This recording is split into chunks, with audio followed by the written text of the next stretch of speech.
എന്നാലും എനിക്കൊരു കാര്യം അറിഞ്ഞാൽ കൊള്ളാനുണ്ട്. ഇപ്പം രമേശ് ചേട്ടനുമായിട്ട് ഞാനിപ്പോൾ ഫൺസ് പോകുന്ന ടൈമിലാണ് ആദ്യമായിട്ട് വർക്ക് ചെയ്യുന്നത് ഒരുമിച്ച്. പക്ഷെ നിങ്ങൾ ഇതിന് മുൻപ് പ്രത്യേകിച്ചും രമേശ് ചേട്ടൻ്റെ ആദ്യത്തെ മൂവിയിൽ ഒരുമിച്ച് വർക്ക് ചെയ്തവരാണ്, ആദ്യത്തെ മൂവിയിലെ നായികയാണ്.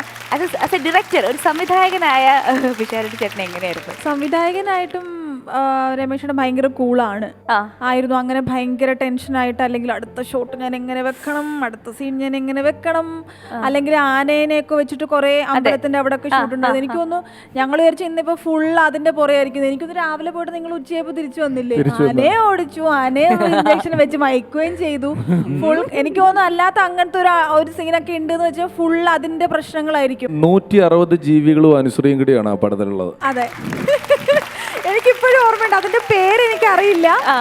മറ്റേ വാല് നീണ്ടിങ്ങനെ കിടക്കുന്ന ഒരു ഓന്തിന്റെ വലുതുപോലെ അതും അത് എന്റെ ഇവിടെ സൈഡിലാ കിടന്ന് ഉറങ്ങുക.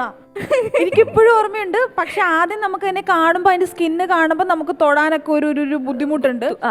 പക്ഷെ ഉറങ്ങാനായിട്ട് നമ്മുടെ ഇങ്ങനെ അതെ ഇങ്ങനെ ഇങ്ങനെ നമ്മുടെ സൈഡിൽ ഇങ്ങനെ ഒതുങ്ങി കിടക്കുന്നിടത്ത് എനിക്ക് ഇപ്പോഴും ഓർമ്മയുണ്ട്. ഉച്ചക്ക് ബ്രേക്കിന്റെ സമയത്ത് ഇനി ഇതെടുത്തോണ്ട് പോയിട്ട് ഓൺലൈൻകാരൻ പഞ്ചവർണ്ണത്തിന്റെ ലൊക്കേഷനിൽ അനുശ്രീയുടെ കൂടെ കിടന്നത് ആരാണെന്ന് അറിഞ്ഞാൽ ഞെട്ടെന്ന് പറഞ്ഞൊരു വാർത്തയും കൂടെ ഉണ്ടാക്കിയിട്ട് വേണം. അതിനു മുമ്പ് ഇതിന്റെ പ്രമോ വരുമ്പോ ഞാൻ തന്നെ ടൈറ്റിൽ കൊടുത്തിടും. ഒരു കുടുംബം പോലെ കഴിഞ്ഞു. അതെ, രാവിലെ ലൊക്കേഷനിൽ ചെല്ലുമ്പോഴത്തേന് ആ സൈഡിൽ കുതിര, ഈ സൈഡിൽ കുറെ ഷിറ്റ്സു, ഈ പറയുന്ന പോലെ എമ്മു. പക്ഷെ അടിപൊളിയായിരുന്നു. പിന്നെ മണിയമ്പിള്ള രാജുവേട്ടന്റെ പ്രൊഡക്ഷൻ ആയിരുന്നു ഫുൾ തീറ്റി.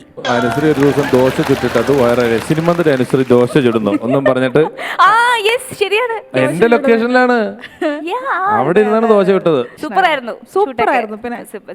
ഓക്കെ.